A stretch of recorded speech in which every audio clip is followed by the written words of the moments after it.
Na noite de 19 de maio de 1986, os radares do Centro de Controle Aéreo do Brasil registraram a presença de 21 objetos, para os quais não tinha explicação, sobrevoando os céus de São Paulo, Rio de Janeiro e São José dos Campos. Os objetos foram detectados no ar por pilotos civis e militares. Imediatamente, o Sindacta entrou em contato com as bases aéreas da região, indicando que enviariam pilotos de guerra para estudar de perto o fenômeno. Os objetos voaram em formação com os pilotos, mas os radares foram os únicos que conseguiram registrar os 21 objetos durante todo o evento, que durou 4 horas. Podia se tratar de uma interferência ou uma guerra eletrônica. Para isso, teria que existir uma aeronave fazendo esta interferência nos nossos radares, tanto das aeronaves quanto dos radares de defesa aérea. Essa seria uma possível explicação. Agora, eu volto a dizer, pessoas viram luzes.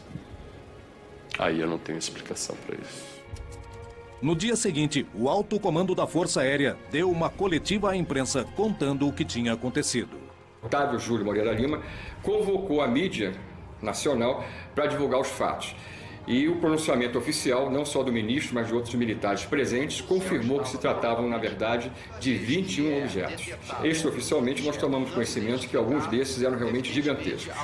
Na verdade, eu não tenho uma posição muito crítica sobre isso, porque, na verdade, não existia nada a esconder. Era uma coisa difícil de ser escondido, porque pilotos estavam falando nas frequências da rádio, que estavam vendo coisas. Então, isso daí, de uma maneira ou de outra, seria público. Foi alguma aeronave que está voando? Foi uma das poucas vezes que uma autoridade militar veio perante uma coletiva de imprensa para admitir que existia no céu objetos que não podiam ser controlados. O que ocorreu foi que os radares detectaram vários objetos não identificados. Vários minutos, as aeronaves nossas que decolaram foram acompanhadas por esses objetos. Uma aeronave foi acompanhada por cerca de 7 de um lado e 6 do outro. Agora, qual é a explicação? Não podemos dar ao senhor, porque nós não temos essa explicação. Na ocasião, inclusive, o Moreira Lima prometeu que em 30 dias iria entregar à nação, que estava perplexa diante dos fatos, um relatório de tudo que se deu naquela noite. Mas o relatório prometido só foi revelado quase 30 anos depois. Esse documento específico desse caso mostra claramente que a Força Aérea chegou à conclusão que havia uma inteligência por trás daqueles fenômenos, que havia uma tecnologia anos-luz à nossa frente. Se diz que os objetos estavam sob controle inteligente, que eram materiais, e que foi notado que eles estavam sob controle inteligente pela forma como eles manobravam informação, pela distância uniforme mantida dos pilotos no ato da perseguição.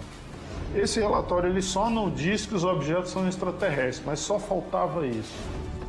Por que se ocultaram as conclusões? O que realmente aconteceu na noite oficial dos OVNIs?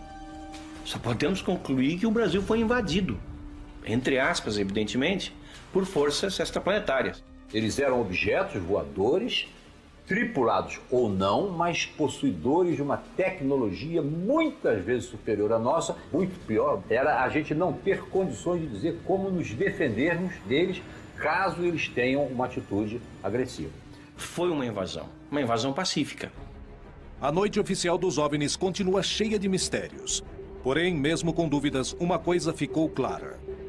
A Força Aérea Brasileira aplicou recursos para estabelecer o que estava acontecendo nos céus do seu país e chegou à conclusão de que se tratava de objetos voadores não identificados com movimentos inteligentes. O que aconteceu na noite oficial dos OVNIs demonstrou aos peritos que os militares estavam interessados em investigar o fenômeno, mas que as conclusões não eram reveladas. E nós conversávamos com um grupo de amigos e nos foi feita essa colocação. Por que os ufólogos brasileiros não fazem algo para que acabe essa política de sigilo ao fenômeno UFO? E nós iniciamos, então, a partir daquele mês de março, a campanha UFOS, Liberdade de Informação Já, que pedia ao governo que abrisse definitivamente seus segredos quanto aos discos voadores. Os ufólogos brasileiros procuraram pressionar o governo e os militares. Os segredos de 60 anos de investigações oficiais estavam a ponto de serem revelados.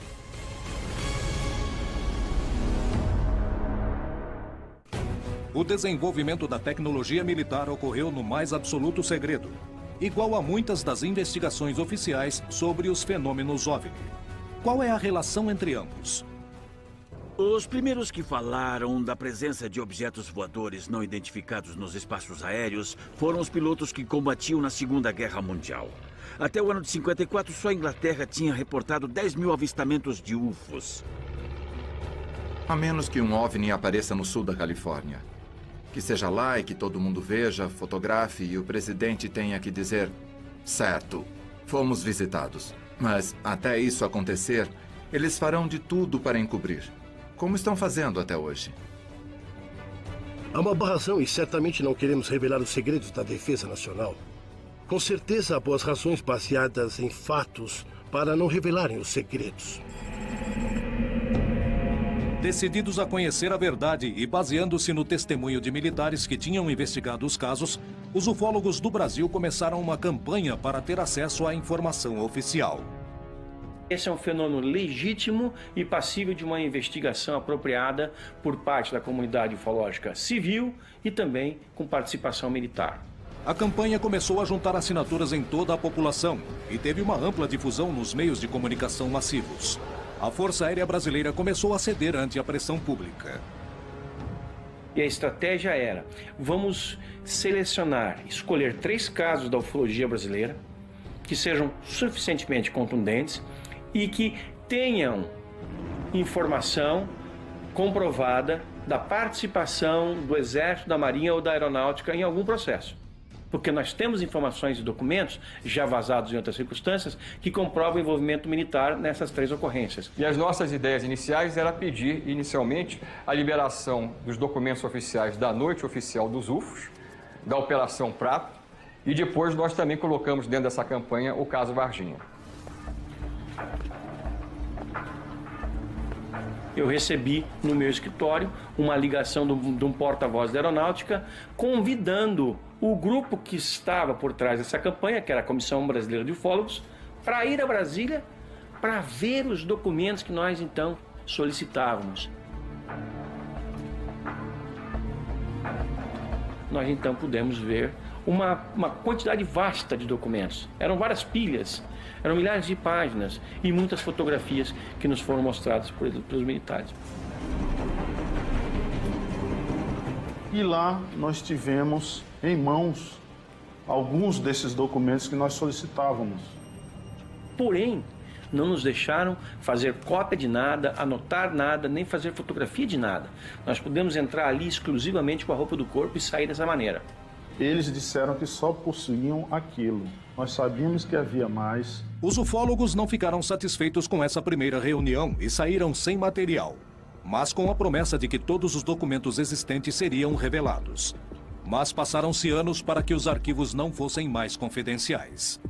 Somadas todas as liberações, nós chegamos a ter 4.500 páginas de documentos que antes eram secretos, liberados oficialmente pela Força Aérea Brasileira. Então não dá para acreditar que toda a estrutura da Força Aérea Brasileira tenha, ao longo de 60 anos, produzido 4.500 páginas. Isso é óbvio. Nós acreditamos que seja apenas a ponta do iceberg. Em 2010, a Força Aérea tomou uma decisão que surpreenderia a todos os envolvidos. O comandante da Aeronáutica, o brigadeiro do ar Junichi Saito, assinou uma resolução em que se determina ali que todas as informações relativas à observação de objetos voadores não identificados que sejam recebidos pela Aeronáutica fossem enviadas ao CONDABRA, o Comando Brasileiro de Defesa Aeroespacial, e dali, classificadas, catalogadas, esse material fosse enviado imediatamente para o Arquivo Nacional para escrutínio público. A campanha UFOS Liberdade da Informação Já comprovou que os órgãos oficiais investigavam as denúncias de OVNIs e também deixou claro que nem toda a informação era revelada, aumentando as suspeitas de que alguns órgãos mantinham os resultados em segredo.